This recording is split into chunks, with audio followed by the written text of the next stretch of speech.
Il y a 8 ans, voire même 9, je me suis acheté ce clavier de chez Corsair. Ce clavier, vous l'avez sûrement tous connu, tout simplement parce que ça a été un giga best-seller. Et ce clavier, c'est le K70 Rapid Fire de chez Corsair. C'est la toute première version qui est sortie. Et quand cette version est sortie, c'était assez incroyable de voir un clavier avec une activation aussi basse. Bonjour à tous et bienvenue dans cette nouvelle vidéo. Aujourd'hui, je vais vous parler de ce clavier, mais pas que, il y a le deuxième juste à côté. C'est pour ça que je vous ai fait une petite intro. J'avais envie de changer. Est-ce que ça vous plaît plus quand je vous donne tout de suite le vif du sujet et qu'ensuite on discute un peu? Ou est-ce que vous préférez quand on discute déjà comme ça? Bref, on verra. Je vais revenir à ce que je vous disais. Ce clavier, je l'ai acheté il y a 9 ans. Et au bout de 9 ans, les touches commencent seulement à s'effacer. Je l'ai beaucoup aimé, mais j'en ai eu marre. Et l'avantage d'être youtubeur, c'est aussi qu'on reçoit beaucoup de choses. Ce qui a exactement été mon cas, avec d'autres marques qui m'ont envoyé des claviers. Vous en avez vu plusieurs que j'ai pu tester un petit peu partout sur ma chaîne. Et puis, il y a Corsair. Et Corsair, ça reste la marque dont je suis fan depuis le plus longtemps. Corsair est une de mes marques préférées. Je m'en suis jamais caché, je l'ai toujours dit. Et c'est vrai que j'apprécie beaucoup le matériel.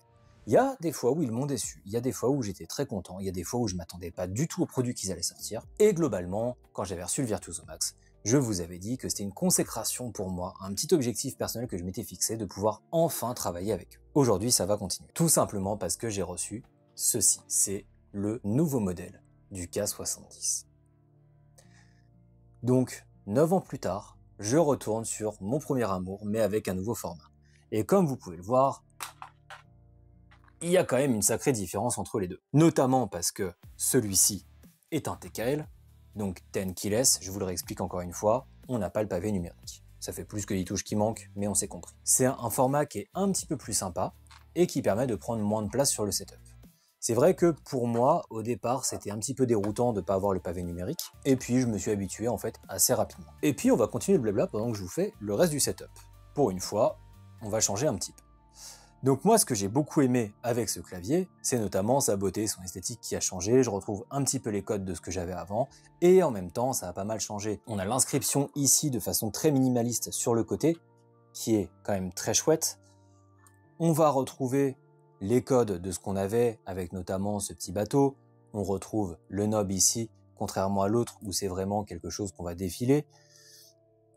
Mais il y a quelques petites features qu'on perd. Et une des choses qu'on a perdu, mais finalement est-ce que c'est pas pour le mieux, c'est les switches. Les switches, exit Cherry MX. C'est terminé, Corsair maintenant propose sa propre solution, comme beaucoup de marques d'ailleurs, beaucoup de marques produisent leur propre switch. Autant, parfois ils sont très bien, parfois ils sont moins bien. Et là, mon avis c'est que, je sais pas trop. Je les ai appréciés, mais ça m'a pas fait cet effet waouh que j'ai vécu avec les Cherry MX la toute première fois. En même temps, la toute première fois, je passais d'un clavier à membrane. Hop hop hop hop hop. Le truc qui se passe aussi, c'est que ces derniers temps, je n'ai testé que des claviers avec des switches magnétiques ou du Hall Effect ou ce genre de choses où la force d'activation est totalement réglable.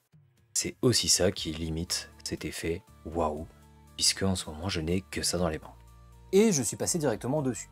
Donc vraiment, j'ai fait jour-nuit. Ça, il n'y a pas à tortiller. On a ce magnifique côté RGB, et sur celui-ci, on est sur les MGX Hyperdrive. C'est donc des switches magnétiques, ce qui arrive de plus en plus souvent avec les claviers haut de gamme qu'on a aujourd'hui, tout simplement parce que la course est réglable. Ça reste un aimant, et donc du coup, l'aimant donne le signal.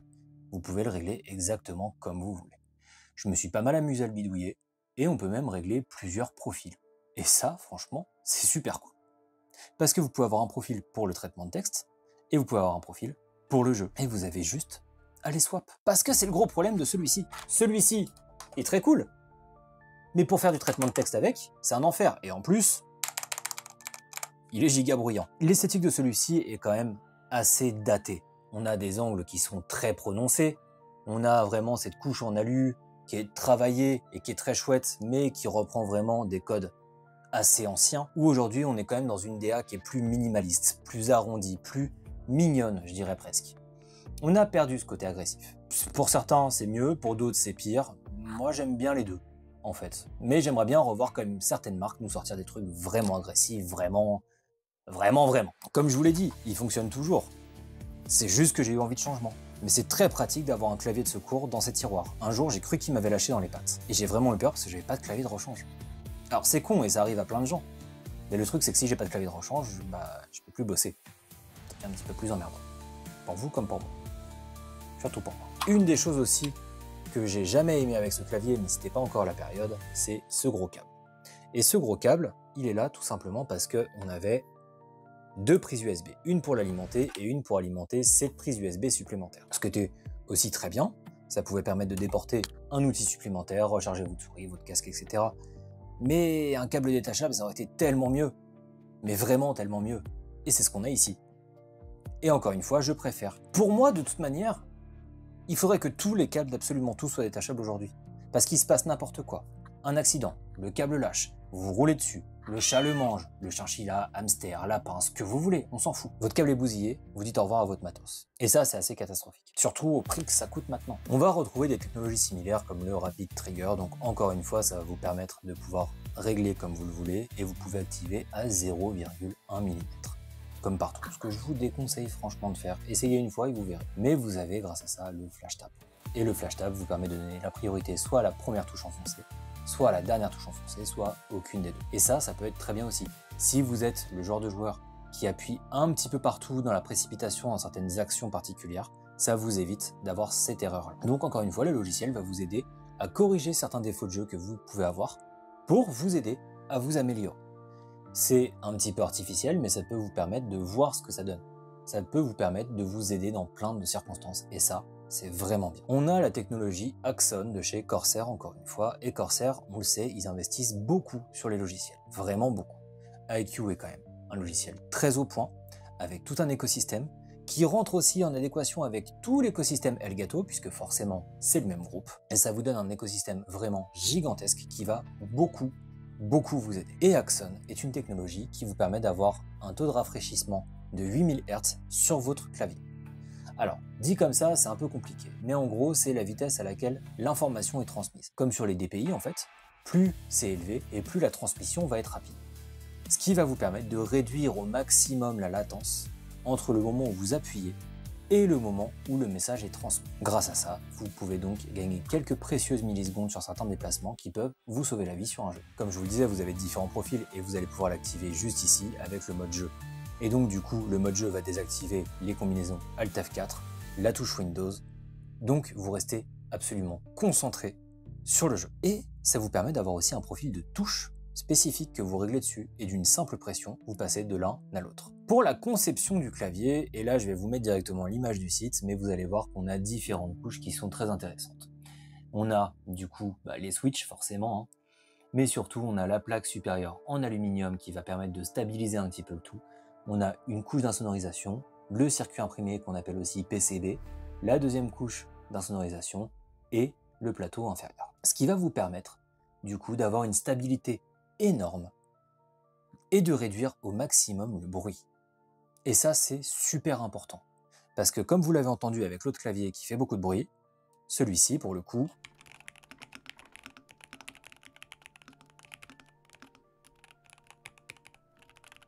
c'est aussi grâce aux switches prélubrifiés. Donc vous avez ces switches qui sont prélubrifiés, mais comme on le sait, d'origine, il y en a quand même vraiment pas assez. L'autre avantage, c'est que tout ça, c'est hot swap. Donc, les switches marchent plus, vous les changez. Un keycap vous plaît pas, vous le changez. Et c'est là où l'outil de Corsair est super intéressant aussi, le Custom Lab, parce que pour certains claviers, vous pouvez avoir des sets de keycaps qui vous correspondent parfaitement à votre clavier. C'est pas le cas de celui-ci, parce que sinon je vais vous le représenter avec les keycaps Sakura, parce que vraiment, elles sont divines. Je pense que si un jour je mets la main sur le Maker 75, oui, vous le verrez en noir et blanc avec les keycaps Sakura. Autre sujet, encore une fois. Mais on va vraiment retrouver cette stabilité et cette insonorisation qui est quand même largement suffisante, mais qui pourrait être meilleure et perfectible. Et c'est vrai que c'est pas le clavier le plus silencieux que j'ai testé. Et comme on peut le voir juste ici, il y a une belle stabilité grâce au patin. Là, on a quand même un angle qui est un petit peu élevé, et pourtant, il ne bouge pas. Par contre, si je lâche le plateau, évidemment, ça bouge. Mais en lui-même, il ne bouge pas. Je peux encore lever. Jusqu'où on peut aller, tiens. Ah ça y est, il commence seulement à bouger. Il a fallu que je monte pas mal. Et vous voyez, il tient quand même bien. Cette stabilité, on la doit grâce aux différents patins qu'on a juste ici. Donc on en a deux ici et deux ici pour régler la hauteur. Mais par contre, il n'y a qu'un seul niveau de réglage. Et on a ce repose-poignet détachable que je trouve du plus bel effet, légèrement molletonné. Franchement, c'est très très chouette. Et puis, plein de patins aussi. Magnétique, bien sûr. Ça finit plutôt bien le clavier et surtout, franchement, il est confortable. Moi qui d'habitude n'aime pas forcément les repose-poignets, bah celui-là, je l'utilise tout le temps.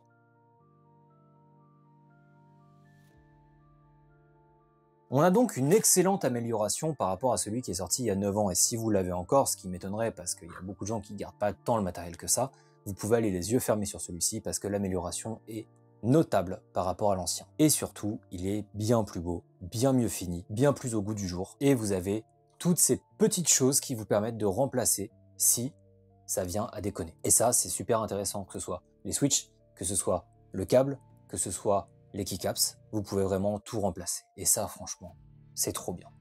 N'oubliez pas que Corsair produit aussi d'autres switches. J'ai beaucoup apprécié ce clavier. Merci beaucoup à Corsair et à Clémence de me l'avoir envoyé. C'était vraiment chouette. Et bien sûr, je le garde puisque de toute façon, depuis que je l'ai reçu, il est dans mon setup et il ne bouge pas. Dans une prochaine vidéo, vous verrez que la série K s'éteint avec celui-ci. Enfin, pas tout à fait. C'est plutôt un changement de nom, tout du moins pour le moment. Après avoir duré pendant plus de 10 ans, la série des K70 s'éteint paisiblement avec celui-ci, avant de nous faire découvrir Vanguard, une toute nouvelle série de claviers que vous allez pouvoir découvrir dans une prochaine vidéo. Sur ce, je vous fais des gros bisous. N'oubliez pas de vous abonner, les réseaux sociaux, le commentaire, tout ça, ça m'aide énormément. Et puis sur ce, on se dit à bientôt pour la prochaine vidéo. Des bisous!